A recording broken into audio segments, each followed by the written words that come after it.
পয়সায় কিনছে বলে আমার কাছে এটাই সবচেয়ে বড়। হ্যালো, আমি সৌমা, গৃহিণী রাই চ্যানেলে তোমাদের সবাইকে জানাই অনেক স্বাগত। তোমরা সবাই কেমন আছো? আশা করি বেশ ভালো আছো। আমরাও বেশ ভালো আছি। আর আজ হলো রবিবার, রবিবারের সন্ধ্যে থেকে ব্লগটা শুরু করলাম। সকালবেলা থেকে ব্লগটা শুরু করতে পারিনি, কেন জানো তো? ওই আগের ভিডিওতে দেখলে না যে বললাম রক্তদান শিবির, সকালবেলা রক্তদান শিবিরের ওখানে গান বাজনা হচ্ছিল আর কি, রবীন্দ্রসঙ্গীত সব গান চালিয়েছিল। তা ওই কারণে আওয়াজে শুনতেও পাবে না কিছু, আর কপিরাইট পড়ার একটা ভয় থাকে, এই কারণে আর ভিডিওটা আমি শুরু করিনি। ভাবলাম সন্ধ্যা থেকে আজকে ভিডিওটা শুরু করি।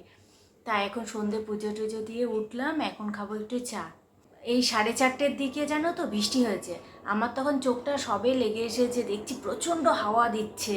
তাড়াতাড়ি করে উঠে দরজা জানলা সব বন্ধ করলাম, না হলে তো এই ছাদের ময়লাগুলো সব ঘরে আসে, আশেপাশের ছাদের ময়লাগুলো আর কি সব ঘরে আসে। জানলা দরজা সব দিলাম, দিয়ে তারপর শুয়ে ঘুমিয়েছি। কিন্তু প্রচণ্ড বৃষ্টি হয়েছে, টেরও পেয়েছি তা। আর বৃষ্টি হওয়াতে না ওয়েদারটা ঠান্ডা ঠান্ডা বেশ, হাত পা ব্যথা করছে ঘুম থেকে ওঠার পর থেকে। তাই ভাবলাম যে এখন একটু চা খাবো, চলো চাটা বানাই।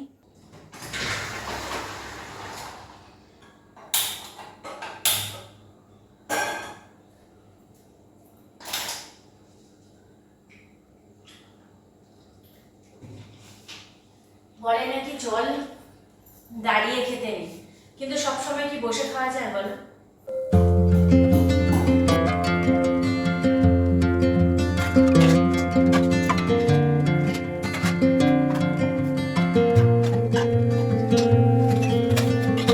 সামনে মাসেই আবার রথ, রথ মানে পাঁপড় খাওয়া, তাই না? আর রথের সময় যে পাঁপড়গুলো, বড় বড় পাঁপড়গুলো বিক্রি হয় না, সেই পাঁপড়গুলো খেতে কিন্তু বেশ ভালো লাগে। আমার আবার জানো তো সব পাঁপড় ভালো লাগে না, রথে বিক্রি হয় ওই পাঁপড় ভালো লাগে, আর এই যে সাবুর পাঁপড় খেতে খুব ভালো লাগে। এই সাবুর পাঁপড় কিনে এনেছিলাম বেশ অনেক দিন আগে।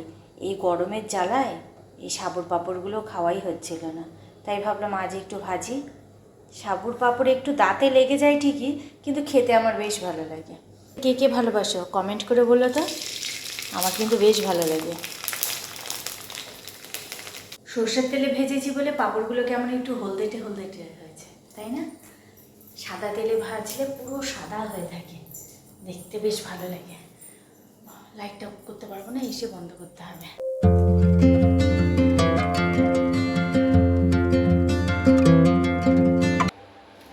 কাল যাব বাজারে, তার আগে আমার একটু ফ্রিজটা পরিষ্কার করতে হবে।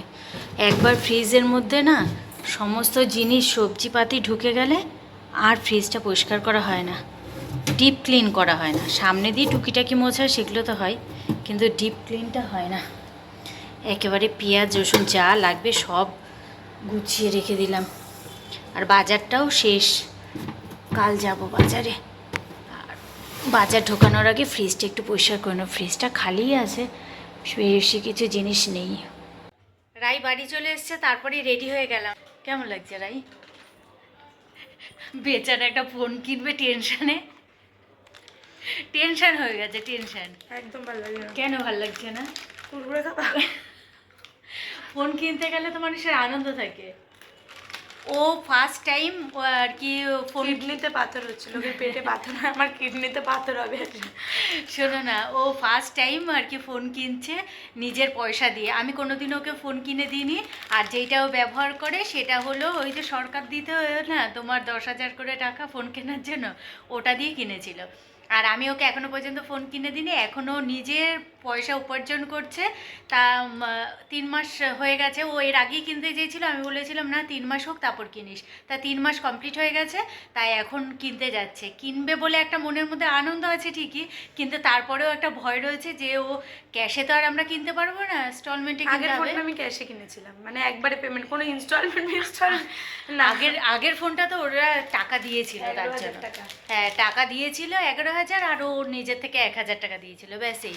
আর এবারেরটা তো তা না, এবারেরটা পুরোটাই ইনস্টলমেন্টে। আর এবারেরটার জন্য ও একটুখানি টেনশন করছে। যাই হোক, সামান্য এই বিষয়েও টেনশন হয়ে গেছে। আমি বলছি কিচ্ছু হবে না, চলো কোনো অসুবিধা নেই, কোনো কিছু হবে না। মানুষ কত বড় বড় সিদ্ধান্ত নিয়ে নিচ্ছে, সামান্য একটা ফোন কিনবে তার জন্য এরকম করছে। চলো, আমার তো বেশ আনন্দ হচ্ছে, নিজের উপার্জনের পয়সা ফার্স্ট টাইম ফোন কিনবে। তাই কি হয়েছে, চল, আমার মেয়ে ফোন কিনছে, এটাই তো আমার কাছে অনেক বড় ব্যাপার না? আমি প্রাউড ফিল করছি, আমার মেয়ে নিজের পয়সা দিয়ে ফার্স্ট টাইম ফোন কিনছে। চলো, এটা অনেকের কাছে সামান্য ব্যাপার হলে আমার কাছে অনেক বড় ব্যাপার। নিজের উপার্জনের পয়সা দিয়ে ফার্স্ট টাইম ফোন কিনছে। আমার না এক্সাইটমেন্টে তুতলে গেছে, অ্যাডজাস্ট করে নাও। ও ফোন কিনছে যেটা আর কি বাবা মারা সাধারণত ফোন কিনে দেয়, কিন্তু আমার পক্ষে কোনোদিনই সম্ভব ছিল না।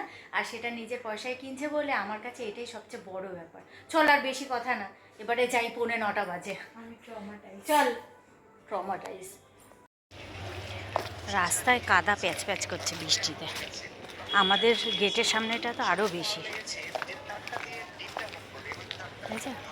পুরো রাস্তাটায়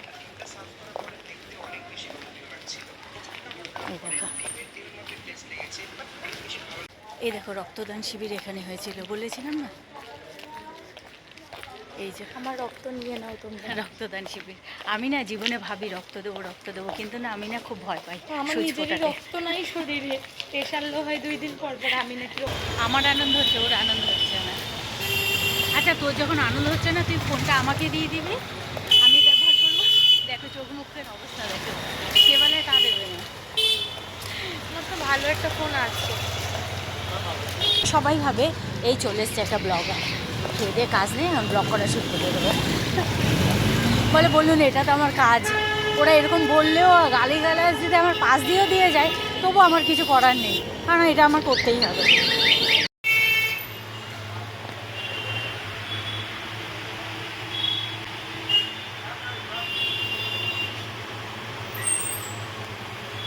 ভাত করতে হতো রাত্রিবেলায়, তা ভাতটা তো করা ছিল না, তাই এখন বসিয়ে দিলাম দোকান থেকে এসেই। আজ যে ফোন কিনতে যাব সেটা তো কথা ছিল না, রাই আসার পর বললো, তারপরে তো গেলাম, এর জন্য ভাতটা করা ছিল না। জানলে পরে ভাতটা করে রাখতাম আগে থেকে। এখন প্রায় 10টা বাজে, আর জানো তো 3টে দোকান ঘুরলাম, কিন্তু ফোন কিনতে পারিনি। ও যেই মডেলটা কিনবে বলেছিল সেই মডেলটা এখন আপাতত নেই, আর আউট অফ স্টক আছে ওটা। আর অন্যান্য ফোন যেগুলো দেখালো সেইগুলো ওর বাজেটের বাইরে, এর জন্য আর ফোন কেনা হয়নি। 3টে দোকান ঘুরলাম, ঘুরে তারপর বাজেটের মধ্যে হচ্ছে না। আর বললো ফোন এখন যা দাম হয়েছে, তোমার যা ফোনের দাম ছিল তার থেকে 4-5 হাজার টাকা করে প্রত্যেকটা ফোনের দাম বেড়েছে নাকি। সেটা তো আমাদের জানা ছিল না। আমরা একটা আর কি ফোন দেখে একটা ডিসাইড করেছিল রাই যে এই ফোনটা কিনবে ওর বাজেটের মধ্যে, কিন্তু দোকানে গিয়ে জানতে পারলাম যে প্রত্যেকটা ফোনেরই নাকি দাম বেড়েছে, আরও নাকি সামনের মাসে আরও নাকি দাম বাড়বে।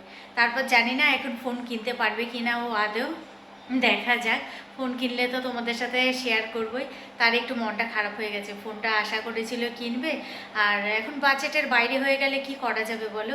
আমাদের মতো মধ্যবিত্ত ঘরে তো আর সেটা সম্ভব না, বাজেটের বাইরে গিয়ে কোনো কিছু করা যায় না। তার জন্য আর ফোনটা কেনা হলো না।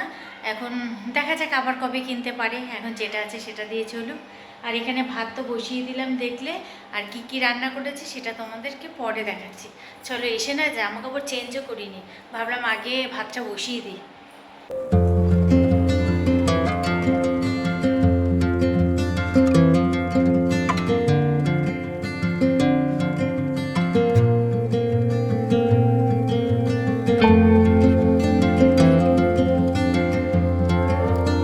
চলো, এবারে কি খাবার করেছি তোমাদেরকে দেখাই। দুপুরবেলা আমি তো এবেলা আর রান্না করি না, জানোই তো, দুপুরবেলা একবারে রান্না করি। আর কি রান্না করেছি সেটা তোমাদের একবার দেখাই। চলো, এখন খাওয়া দাওয়াটা করবো, তার আগে ভাবলাম তোমাদের দেখিয়ে দিই একবার। খাবারগুলো আর গরম করলাম না, ভাত গরম তো তার জন্য। এই যে এটা করেছি চিংড়ি মাছের তরকারি, তোমার চিংড়ি, দেখেছো মনটা রয়েছে অন্যদিকে। এটা করেছি তোমার পটল আলু দিয়ে চিংড়ি মাছের তরকারি, এই যে ঝোল ঝোল, একেবারে পাতলা ঝোল ঝোল, ঠিক আছে, বেশি রিচ না কিন্তু। আর এখানে করেছি তোমার হলো ডাল, ডালটা অল্প একটু রয়েছে, এই যে এটা হলো মুগ ডাল পেঁপে দিয়ে করেছি, খেতে কিন্তু খুব সুন্দর হয়েছে, খুব, আমার তো বীভৎস ভালো লেগেছে এই পেঁপে দিয়ে ডালটা, এত ভালো লেগেছে খেতে কি আর বলবো, পুরো ঘন ঘন করে করেছিলাম। আর এই দেখো এই যে পেঁপে, দারুণ টেস্ট হয়েছে, দারুণ। পেঁপে না লাউ তুমি বুঝতে পারবে না। ধনেপাতাও দিয়েছিলাম, দারুণ স্বাদ হয়েছে, দারুণ। চলো এবারে খাওয়া দাওয়াটা কমপ্লিট করে নিই। আর এই তো গরম ভাত করলাম এইমাত্র, এই ভাত দিয়ে এগুলো দিয়ে খেয়ে নিই। আর এইগুলো এর জন্য কিছু গরম করলাম না।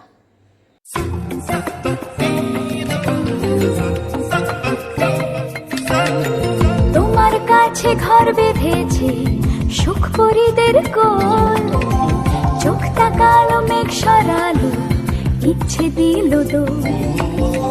তুমি আমার স্বপ্নতে সাজাও বড় যত্নতে, আদর ঢেলে আলো আধারের সংসারে তুমি আছো তাই ভাত রয়ে গেল কটা, তাই এই বাইরেই রেখে দিলাম। গরম ভাত তো, এর জন্য ফ্রিজে ঢোকালাম না। আর অল্প একটু ওই পটল আলু চিংড়ি মাছের তরকারিটা, ওটা বেঁচে গেছে, ওটা ফ্রিজে রাখলাম। আর এই কড়াইটা মাজলাম না, এটা পাঁপড় ভেজেছি তো, এটা কালকে রান্না করে নেব। একটা জলের বোতল নিয়ে একবারে ঘরে চলে যাই। ঘুম পেয়ে গেছে আমার, জানো, অনেক বেজে গেছে, 12টা প্রায় বাজতে যায় না, 12টা বেজেই গেছে কে জানে। অন্ধকারে পুরো ভালো লাগছে, খাবো। এরাই তোকে গরম জল করে দেবো। ওই দেখো গরম জলটা করতে ভুলে গেছি। তোমাদের একটা ভালো টিপস দিই, যাদের দাঁতের প্রবলেম আছে আর কি, প্রবলেম সামান্য কিছু থাকলে সেটা কোনো অসুবিধা হবে না। যাদের বিশাল কিছু প্রবলেম দাঁতের, তাদের জন্য না। যাদের দাঁত ভালো কিংবা সামান্য কিছু প্রবলেম, তাদের জন্য প্রত্যেক দিন রাত্রিবেলা ঘুমানোর আগে তোমার জল টল যা খাওয়ার খেয়ে নেবে, খেয়ে দিয়ে তারপরে তোমার কিছুক্ষণ পরে এই গরম জলে নুন মিশিয়ে প্রত্যেক দিন কুলকুচি করে তারপরে শোবে। তাহলে দেখবে দাঁতের কোনোদিনও প্রবলেম হবে না, দাঁতও পড়বে না সহজে, বুঝলে? এটা একটা দাঁতেরই ডাক্তারের বলেছে, তার থেকেই জানা, কিন্তু আমি করি না। জ্ঞানের নারী টনটনা, কিন্তু কোনো কিছু কাজের বেলায় নেই। আর এটা গলার আওয়াজটা শোনারাই, গলার আওয়াজটা একদম গেছে ওর। চলো এখন মিউটে চলছে, এর জন্য বেশি কথা বলছে না, বুঝলে? কারণ গলা দিয়ে আওয়াজ বেরোচ্ছে না, আর গলাটা ব্যথা করতে হচ্ছে। চলো এবার বিছানা করি।